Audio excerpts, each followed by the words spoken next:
শেখ হাসিনাকে প্রত্যাবর্তন ভারত যদি না করে তাহলে তারেক রহমানের যাওয়া ঠিক হবে না। তারেক রহমান মানে উনি মানে ওনা মানে একভাবে বলতে গেলে হার্ড বার্গেইন করো, মানে আরেকটু ওই আমরা কুমিল্লার ভাষায় আর কি আরেকটু জাতা দাও তাহলে কাম হয়ে যাবে, এরকম একটা এই টাইপের একটা লজিক সম্ভবত কাজ করছে। এরা এটা যদি এদের মাথায় হয়ে থাকে, আই হোপ আই এম রং, কিন্তু এরা যদি এটা ভেবে থাকে যে ভারতকে প্রেশারাইজ করে একটা বড় কিছু মানে আদায় করবে, এটা কিন্তু উল্টো এফেক্ট হয়। ভারত কিন্তু প্রথমে বন্ধুত্বের হাত বাড়ায় এবং অনেক কিছু মেনে নেয়, ভালোভাবে বললে অনেক কিছু। কিন্তু এই এটা যেই মুহূর্তে ইন্ডিয়ান সিস্টেমে এটা আসবে ফিলিংটা যে ये लोग हमको প্রেশারাইজ कर रहा है, মানে আমাদের উপর চাপ সৃষ্টি করছে, তখন কিন্তু এটার রেসিস্টেন্স সাংঘাতিক রকম একটা রেসিস্টেন্স তৈরি হয়। এবং এটা অল পার্টি, এখানে কিন্তু ডেমোক্রেসি, কিন্তু এটা অল পার্টি যে। এবং এখানে একটা জিনিস অনস্বীকার্য, এটা বলে লাভ নেই, এটা আমার কথা না। আপনি যে কোনো ইন্ডিয়ান পলিটিশিয়ানকে জিজ্ঞেস করুন, সে কংগ্রেস, কমিউনিস্ট, আঞ্চলিক দলগুলো, বিজেপি, যে শেখ হাসিনা সবারই বই, Sheikh Hasina is a trusted friend. এবং এটা ইন্ডিয়ান ভ্যালিউজ এর মধ্যেই পড়ে যে ট্রাস্টেড फ्रेंड जो खास दोस्त है, হ্যাঁ, उसके साथ गद्दारी नहीं कर सकता है। মানে যে এত মানে একেবারে পরিচিত মানে প্রমাণিত বন্ধু, তার সাথে বিট্রে করা যাবে না। তাই জন্য শেখ হাসিনাকে এদের ইচ্ছা মতো বন্দি বানিয়ে খাঁচার ভেতরে লক করে ওদের হাতে তুলে দেওয়া, এই গুড়ে কড়কড়া বালি। এইসব যদি কেউ আশা করে থাকে ভুল করবে। ভারত সরকার প্রত্যাহার করবে না। ভারত সরকারের স্ট্যান্ড পয়েন্টটা মারুফ ভাই আপনি বুঝবেন যে ভাই এখানে শেখ হাসিনা যখন এসছে, she was not convicted of anything, she came here as a prime minister looking for security, এবং that request for her security, ওনার সিকিউরিটির জন্য এই রিকোয়েস্টটা এসেছিল বাংলাদেশের আর্মি চিফের কাছ থেকে এবং আমাদের আর্মি চিফের কাছে, তার মাধ্যম দিয়ে ন্যাশনাল সিকিউরিটি অ্যাডভাইজার। এই জন্য দেখবেন যে শেখ হাসিনার প্লেন, বিমান, বাংলাদেশ মিলিটারি এয়ারক্রাফটে উনি যখন ল্যান্ড করেন, উনি কিন্তু পালম মানে যেটা Indira Gandhi international airport, civilian এয়ারপোর্টে ল্যান্ড করেননি, উনি মিলিটারি এয়ারপোর্টে ল্যান্ড করলেন হিন্ডনে, and she was received by Ajit Doval. যেহেতু পুরো ব্যাপারটা সিকিউরিটি রিলেটেড, এই জন্য ন্যাশনাল সিকিউরিটি অ্যাডভাইজার কোনকে রিসিভ করলেন। এই জায়গাতে ভারতের বক্তব্য হচ্ছে যেভাবে পাঠিয়েছিলে ওইভাবে নিয়ে যাও, একটা মিলিটারি প্লেন পাঠাও, নিয়ে যাও, তারপরে নিয়ে গিয়ে উনি কোর্টে গিয়ে সারেন্ডার করবেন, সেই সুযোগ ওনাকে দাও, এবং তারপরে ওনার বিচারটা সুষ্ঠুভাবে হোক। এই একটা ব্যাপার ভারতের একটা বক্তব্য আছে এখানে। আর আপনি উনি দেখুন আরো দুইটা পয়েন্ট বোধহয় বলছে, যে শহীদুল করিম আরো দুইটা পয়েন্ট বোধহয় বলছে। একটা হচ্ছে হাদির হত্যাকারী হিসেবে কেউ হয়তো ভারতে আছে, যারা আটক হয়েছিল বলে শোনা গেছিল তাদেরকেও ফেরত চাচ্ছেন, এবং অন্যান্য যারা পলাতক আছে তাদেরকেও ফেরত চাচ্ছে। তাহলে এই বিষয়টাই কি আসলে মুখ্য, নাকি আপনি যে ইঙ্গিতটা দিয়েছেন পেছনে বা আড়ালে কি অন্য কিছু আছে কিনা? না না, এদের আসল টার্গেট শেখ হাসিনা। ওই হাদির কিলার টিলার ঠিক আছে, আর হাদির কিলার যারা মানে যাদের বিরুদ্ধে অভিযোগ যে তারা হাদিকে হত্যা করে এখানে এসছে, হয়তো তাদের ফেরত দেওয়াও হতে পারে যদি ভারতীয়দের কাছে কোনো কনক্লুসিভ এভিডেন্স বাংলাদেশ অথরিটি ইতিমধ্যে দিয়ে থাকে বা দেয় যে এরাই হাদির কিলার, এদেরকে তো ফেরত পাঠাতে পারে। হ্যাঁ, এদেরকেও তো ফেরত দিতেও পারে, মানে প্রত্যর্পণ করতেও পারে, এক্সট্রাডাইট করতে পারে। তা হাদির কিলার আর শেখ হাসিনা তো এক জিনিস হলো না, তাই না? মানে কিন্তু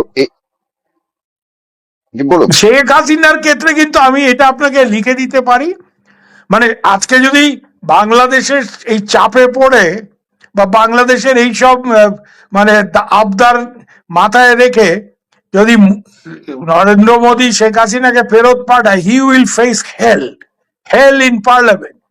কেন, ওনার সাথে শেখ হাসিনার যে সম্পর্ক তার থেকে অনেক বেশি সম্পর্ক গান্ধী পরিবারের সাথে। রাহুল গান্ধী, প্রিয়াঙ্কা গান্ধী নরেন্দ্র মোদীকে মানে অবস্থা কাইল করে দেবে পার্লামেন্টে। এবং ওরা ব্যাপারটাকে কিভাবে প্লে করবে জানেন, মানে মোদির যেটা বেসিক ইউএসপি যে is a strong prime minister, তো ইতিমধ্যেই এই ইমেজে খুব ধাক্কা লেগেছে। মোদি যেভাবে ট্রাম্পকে বা ইউএস কে ডিল করেছে, তাতে করে অলরেডি কংগ্রেস চেঁচামেচি করছে যে মোদি নে ঘুটনা টেক দিয়া, তার মানে মোদি আর সারেন্ডার বিফোর ট্রাম্প, বিফোর নানাও ব্যাপারে। আজকে যদি এটা হয় যে বাংলাদেশের চাপে, মানে যেই ভারত সরকার এত বছর নেহেরু, ইন্দিরা গান্ধী, রাজীব গান্ধী চীনের চাপে, দালাই লামাকে চীনের চাপ উপেক্ষা করে, চায়নার মতো একটা পাওয়ার চাপ অপেক্ষা করে দালাই লামাকে এখানে রেখেছে, তারা বাংলাদেশের এই সরকারের চাপে শেখ হাসিনাকে ফেরত দিয়ে দেবে। আর শেখ হাসিনাকে ফেরত মানে ওদের ইচ্ছা মতো দেবে কেন? Sheikh Hasina is a trusted friend. Tarique Rahman সে ভারতের কতটা বন্ধু, এই প্রমাণ তো আমরা আজ অব্দি পাইনি। ইনফ্যাক্ট আপনাকে একটা কথা বলি, 2001 সালে যখন এনার আম্মু অর্থাৎ বেগম খালেদা জিয়া প্রাইম মিনিস্টার হলেন, তখন তো তারেক সাহেব কিছুই না। তারেক সাহেব তখন পার্টিরও কিছু না, গভর্নমেন্টেরও কিছু না। তা সত্ত্বেও ওনাকে একটা ওয়ার্ম ওয়েলকাম দেওয়া হলো দিল্লিতে, উনি গেলেন, উনি আম্বানিদের সাথে বৈঠক করলেন। আর তারপরে উনি কি করলেন? উনি ফিরে গিয়ে হাওয়া বনে বসে চক্রান্ত করে 10 ট্রাক অস্ত্র আনার ব্যবস্থা করলেন। এটা তো আমার কথা না, বাংলাদেশের অথরিটিজ এই মর্মে মামলা করেছে, ওনাকে আসামি করেছে। হ্যাঁ, এখন হয়তো ওই মামলা কিছু উঠে যাবে বা ওইসব মামলা আর চলবে না, জমানা পরিবর্তন হয়েছে, উনি নিজে প্রধানমন্ত্রী হয়েছে, but he was one of the accused in this whole case of 10 trucks weapons. এই অস্ত্রগুলি আসছিল কাদের জন্য? বাংলাদেশের জেহাদিদের জন্য, আর ভারতের আসামে বিচ্ছিন্নতাবাদী গোষ্ঠী আলফার জন্য। একটা ব্যাপার আমি আপনাকে খুব দায়িত্ব নিয়ে বলছি, যে যেই দিন এই অস্ত্র আসছে, চিটাগাং পুলিশ জানতো না, কিন্তু ডিজিএফআই এর কিছু লোকজন জানতো, যারা ওখানে উপস্থিত ছিল। এবং 112 এফআইইউ ফিল্ড ইন্টেলিজেন্স ইউনিট চট্টগ্রামের, তারা এটার মধ্যে ইনভলভ ছিল। পরেশ বড়ুয়া নিজে চিটাগাং এ উপস্থিত ছিলেন, হোটেল হারবার ভিউ জিইসি মোড়, আমি স্পেসিফিক বলছি, ওটা নামে একটা হোটেল, পেছনে ওটা আলফার অফিস বেসিক্যালি। তখন ওই সময় আলফার একটা বাড়বাড়ন্ত, বাংলাদেশে তারা অবাধ বিচরণ ক্ষেত্র তাদের। তো এই জিনিসগুলি তো হয়েছে বিএনপির আমলে, যে ভারতের যারা দুশ্মন, হ্যাঁ, ভারতের যারা গোলমাল করে, তাদেরকে শেল্টার দেওয়া হয়েছে। কখন দেওয়া হয়েছে?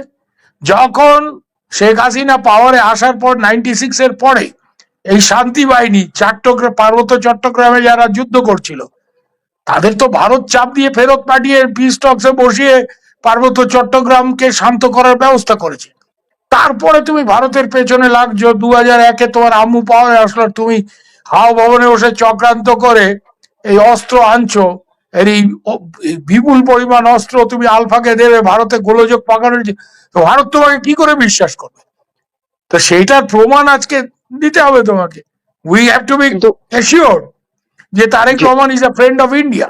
শুনুন, এখানে একটা ব্যাপার বারুক ভাই খুব পরিষ্কার, এখানে যদি এরা ভাবে যে ওই আর্ম টুইস্টিং বা ওইসব করে ভারতে, একটা জিনিস কিন্তু ভারত অলরেডি এদের জানিয়ে দিয়েছে। আপনি ইন্ডিয়ান এক্সপ্রেসে দেখুন, আমার খুব পুরনো বান্ধবী, আমার কলিগ ঋতু সারিনের একটা স্টোরি আছে। She is a very veteran journalist. এটা অন্য কেউ লিখলে আমি গুরুত্ব দিতাম, কিন্তু ফরেন মিনিস্ট্রির লোকজনকে কোট করে বলেছে যে এক্সট্রাডিশন নিয়ে যদি বাংলাদেশ চাপাচাপি করে, we will leave it to the courts, Indian court will decide Sheikh হাসিনাকে এক্সট্রাডাইট করা যায় কিনা।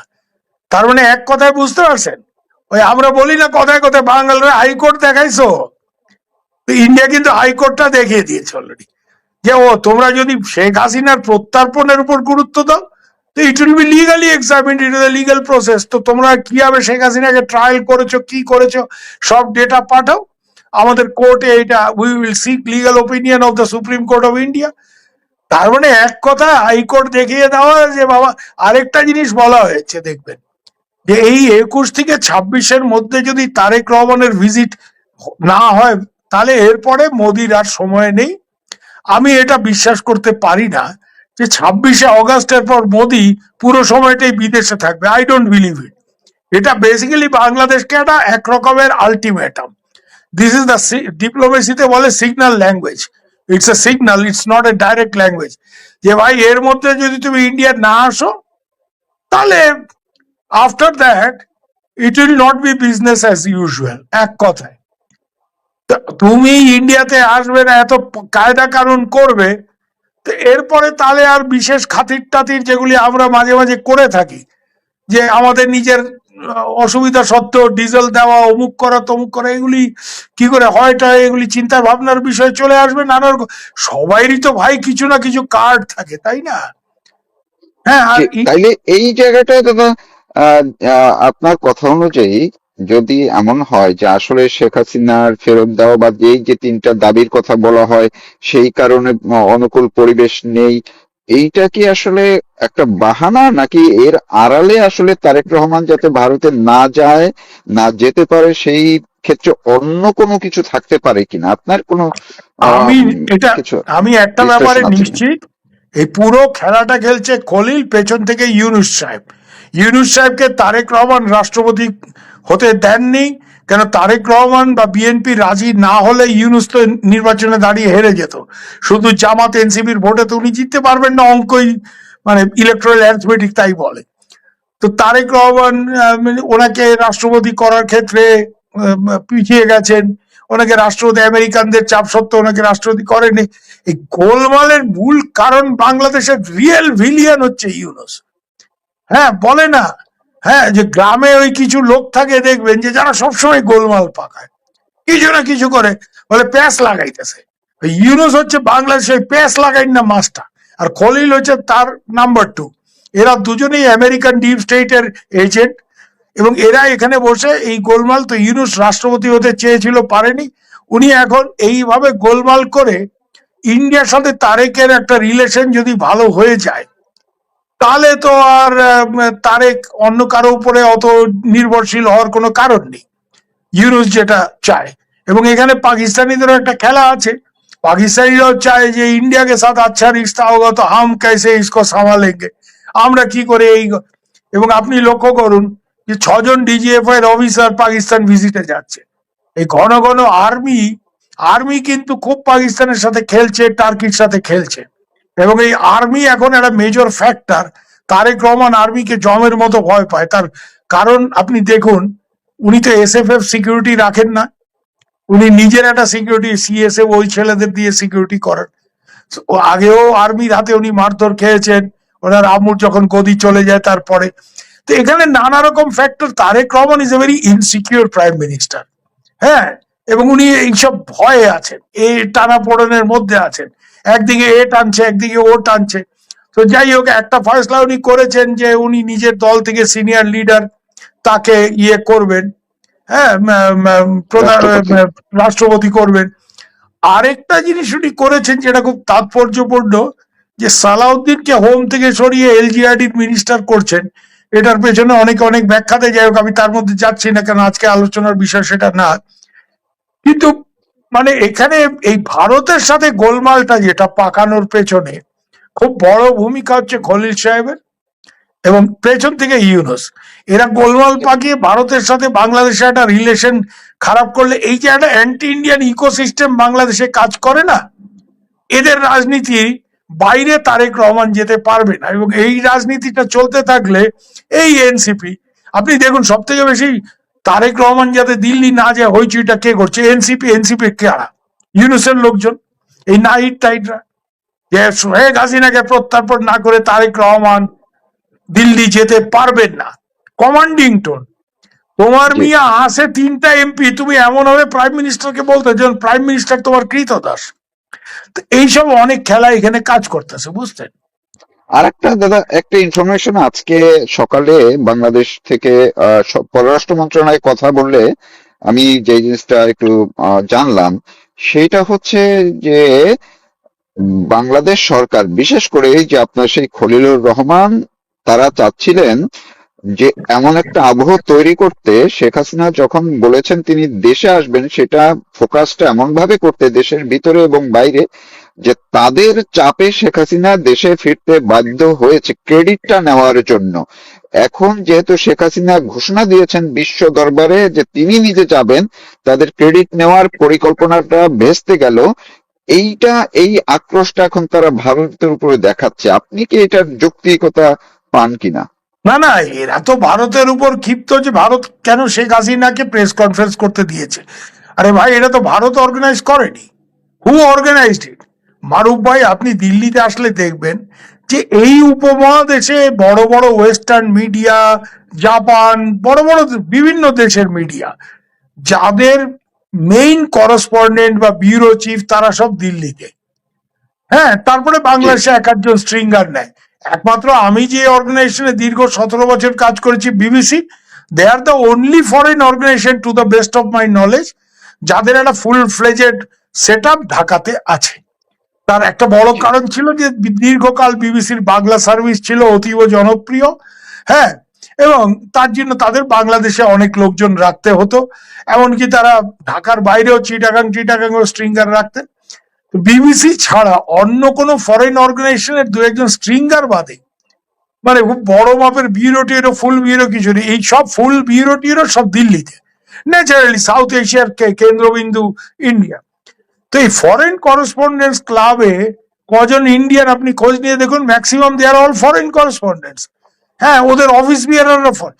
তো এদের কাছে পিওরলি জাজিং from media point of view, Sheikh Hasina is a very big story. আমি এত বছর সাহেবদের সাথে কাজ করেছি, রয়টার্স 3 বছর, 17 বছর BBC. For them this is a very big story, exceptional bravery. একটা সিম্পল উদাহরণ মারুফ ভাই আপনাকে দিই। এরকম ভাবে দেশ ছেড়ে পালাতে হয়েছে ধরুন রাষ্ট্রপতি হাফেজ আল আসাদ, তাই তো, বা বাশার আল আসাদ, যে প্রেসিডেন্ট আসাদ অফ সিরিয়া, এখন সে রাশিয়াতে আছে। রিসেন্টলি তার বিরুদ্ধে মৃত্যুদণ্ড ঘোষণা করা হয়েছে। মৃত্যুদণ্ড মাথায় নিয়ে আসাদ সাহেব, উনি তো আপার মতো ছোটখাটো বাঙালি মহিলা, ট্র্যাডিশনাল ওই টাইপের না, লম্বা চড়া লোক, ডাক্তার মানুষ, অনেক হইচই করে কথা বলতেন। উনি মানে ডেথ সেন্টেন্স মাথায় নিয়ে সিরিয়াতে ফিরবেন? কোনোদিনই না। এই জায়গাতে this is a very big story যে একটা ট্র্যাডিশনাল মহিলা, বাঙালি মহিলা, শাড়ি টাড়ি পরেন, হ্যাঁ, প্রায় 80 বছর বয়স, যার পুরো ফ্যামিলিকে শেষ করে দেওয়া হয়েছে একটা কুতে, হ্যাঁ, সেই মহিলা মৃত্যুদণ্ড মাথায় নিয়ে দেশে ফিরছেন। This is story of exceptional courage. মানে অন্তত ওয়েস্টার্ন মিডিয়া সেভাবে দেখছে। এই জন্য আপনি দেখবেন যে শেখ হাসিনা যেদিন দেশে যাওয়ার করবে, 40-50 জন সাংবাদিক, এই দিল্লি বেসড ফরেন প্রেসের লোকজন। এখন আলটিমেটলি ঢুকতে পারবে কিনা বাংলাদেশ মিশন, তাদের ভিসা দেবে কিনা সেটা আমি জানি না। ইন্ডিয়ান অনেক মিডিয়া যাদের উনি ইন্টারভিউ দিয়েছেন আমি জানি, এই যে এনডিটিভিতে উনি দীর্ঘ একটা ইন্টারভিউ দিয়েছিলেন, ইন্টারভিউটা করেছিল ওকে আমি চিনি, আমি বইন বলি ওকে, বইন মানে বইন আর কি আমাদের, জি। नेहा चंद्र। वो तो लाभाচ্ছে যে बहन जी वापस जाएगा तो हम भी बहन जी के साथ बांग्लादेश जाएंगे। तो আমি ওকে বলেছি, अरे बेवकूफ, पहले तुमको बांग्लादेश वीजा देगा क्या वो पता करो, नहीं तो अभी ভিসা निकाल लो। কারণ পরে তুমি শেখ হাসিনার সাথে যাবে, বাংলাদেশ গভর্নমেন্ট তো ভিসা দেবে না। বাংলাদেশ গভর্নমেন্ট নিশ্চয়ই চাইবে না যে শেখ হাসিনা 40-50টা ফরেন মিডিয়া পার্সন নিয়ে দেশে ঢুকবে। She becomes the focal point of the story. কিন্তু সেইটাও তো তাহলে বড় একটা বিশ্ব মিডিয়ার জন্য বড় একটা সংবাদ হবে এইটাই তো যে এরা তারা। ভয় পাচ্ছে যে শেখ হাসিনা 40-50 জন ফরেন মিডিয়া পার্সন নিয়ে দেশে ঢুকলে মানে ব্যাপারটা কোন দিকে খেলাটা যাবে তো সবাই বুঝতে পারছে। Sheikh Hasina is the story, she is the central figure, she takes the stage. স্টেজটা তো উনি দখল করে ফেলবেন, বাকি সব তো হচ্ছে আপনার সাইড প্লেয়ার।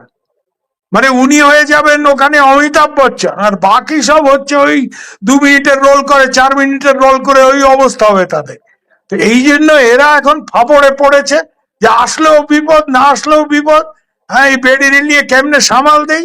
এই জন্য এখন নানা রকম প্যাঁচ ট্যাঁচ লাগিয়ে, আমার 2-1 বাংলাদেশের বইনরা আছে তো খুব বড় বড় মাপের লয়ার, তারাই আমাকে বলছে যে দাদা এটা ইচ্ছা করে প্যাঁচ দিতেছে যাতে উনি না আসেন, উনি ইন্ডিয়াতে থাকেন, যেমনে আসে এমনি থাকুক, উনি আসলে এরা নানা রকম প্যাচে পড়বে। আর শেখ হাসিনাও বিচক্ষণ রাজনীতিবিদ, এত বছরের অভিজ্ঞতা, উনি এটা বোঝেন যে আমি গেলে, হ্যাঁ, আমাদের লোকজনের মানে ইন্ডিয়ান সিকিউরিটি সেট আপের একটা ভয় আছে যে উনি আসলে ওনাকে হয়তো পাকিস্তানি আইএসআই এর লোকজন একটা হিট ফিট করতে পারে, হামলা কর सकता है। কেন এদের কাছে পাকিস্তানিরা তো ইরেশনাল পিপল, ওদের কাছে একটা ধারণা এখনো আছে যে শেখ মুজিব গদ্দার, মুল্ক তোড় দিয়া মানে পাকিস্তান ভেঙেছে, খানদান কো খতম কর দো। এখানে আবার আরেকটা জিনিসও হতে পারে যে ওরাই হয়তো আইএসআই এর এই টেরোরিস্ট, এই 6 জন বলে ঢুকেছে, একটা রিপোর্ট আমি দেখলাম, আমাদেরও কাছে রিপোর্ট আছে, আমাদের বাংলাদেশের এনএসআই এর কাছে রিপোর্ট আছে যে 6 জন মানে পাকিস্তানি এলিমেন্টস তারা ঢুকেছে ওই নেপাল থেকে বাই রোড নর্থ বেঙ্গল হয়ে, মানে নর্থ বেঙ্গল মানে ইন্ডিয়ান নর্থ বেঙ্গল হয়ে বাংলাদেশে ঢুকেছে, ওই চ্যাংরা বান্ধা ওই সব সাইড দিয়ে।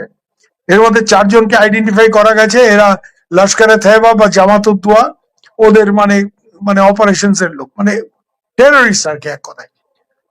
এই আমাদের লোকজনের ধারণা যে ইয়ে মানে এটা হয়তো Sheikh Hasina is high value target, কিন্তু আবার অনেকে বলছেন, যেমন বিশেষজ্ঞ বাংলাদেশের এবং আমাদের ছোট ভাই আমিনুল হক পলাশ, তার সাথে একটু আগে কথা হচ্ছিল আপনার প্রোগ্রামে আসার আগে, ও বলছে না দাদা এরা হয়তো তারেক রহমানকে মেরে দিয়ে ওই 80-81-এ যেমন জিয়াউর রহমান মানে ওরকম একটা গোলমাল পাকানোর জন্য একটা কেওস সৃষ্টি করতে পারে। হ্যাঁ, Pakistan may do that also, কারণ শেখ হাসিনাকে মেরে দিলে যে ফ্লো উঠবে দেশে, আওয়ামী লীগের পক্ষে এটা সামলাতে পারবে না এরা। সেই জন্য এটা হতেই পারে যে ওরা তারেক রহমানকে ওরাই মার্ডার করালো ওর বাপের মতো করে, ইন্ডিয়ার উপর ব্লেমটা দিল এরা অ্যান্টি ইন্ডিয়ান হাওয়া তোলার জন্য, এবং এই সব করে জামাতের পক্ষে হাওয়াটা নিয়ে আসলো। কারণ জামাতের জন্য ব্যাপারটা কি জানে, এটা পলাশের বক্তব্য, যে জামাতের জন্য ব্যাপারটা হচ্ছে আমি নেই তো কাবি নেই, এটাই ওদের বেস্ট সময়। এবং ইলেকশন করে এত ফেভারেবল অবস্থায় জামাত ওই 60-70টা সিট, তার মানে জামাত নর্মাল ওয়েতে বাংলাদেশে ক্ষমতায় আসার কোনোদিন কোনো সম্ভাবনা নেই, এটা জামাতের লোকজন বোঝে, তাদের অ্যাসেসমেন্ট আছে, পাকিস্তানও এটা বোঝে। তো ওই ইলিগাল একটা কিছু করে একটা মার্ডার করে দিয়ে দেশে কেওস করে মিলিটারি রুল টুল, আর মিলিটারির মধ্যে জামাতের কন্ট্রোল এখন অনেক বেশি আগের তুলনায়। তো এই ধরনের একটা ব্যাপারের কথা কিছু কিছু বিশেষজ্ঞ আমিনুল হক পলাশের মতো এরাও বলছে। তো যেই কারণেই হোক, এই লোকজন যারা ঢুকেছে এরা তো বাংলাদেশে টাঙ্গাইলের চমচম বা কুমিল্লার রসমালাই খেতে আসেনি এই পাকিস্তানিরা, সাজিদুর রহমান এন্ড কোম্পানি, কিছু একটা গোলমাল করতে এসছে। তাই জন্য এইসব একটা পরিস্থিতির পরিপ্রেক্ষিতে ইন্ডিয়ার একটা লেজিটিমেট কনসার্ন আছে। তবে বাংলাদেশ এই যে দর কষাকষিটা করছে, এটা খলিল সাহেবের খেলা, এবং এদের আলটিমেট খেলাটা হচ্ছে ইউনুস খলিল এই গং ইন্ডিয়ার সাথে কোনোভাবে যাতে রিলেশনশিপটা নর্মালাইজ না হয়, এটা হলে তারেক রহমানের একটা সলিড ভিত্তি নিজস্ব হয়ে যাবে। এরা আর তাহলে তারেক রহমানকে মানে তারেক রহমানের এদের উপর নির্ভরশীলতা, আমেরিকার উপর নির্ভরশীলতা কমে যাবে। This is the game, ah, it's a জি লার্জ আমি জিওপলিটিক্যাল গেম, তার মধ্যে জি এইটা আমি একটা ব্যাপার। সরি। ওই যে একদম না, একদম শেষ করব আমি।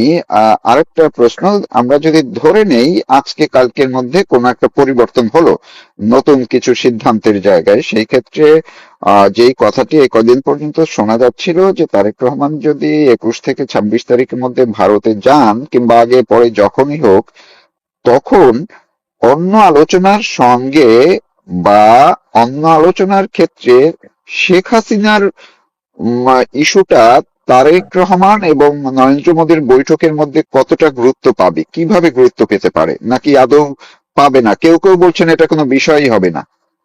কি মনে হয় আপনার? আমার মনে হচ্ছে যদি কোনো কারণে শেষ পর্যন্ত তারেক সাহেব আসেন এবং তারেক সাহেবের সাথে নরেন্দ্র মোদীর কথা হয়, তারেক সাহেব ইস্যুটা তুলতে পারেন যে হোয়াট অ্যাবাউট হার এক্সট্রাডিশন।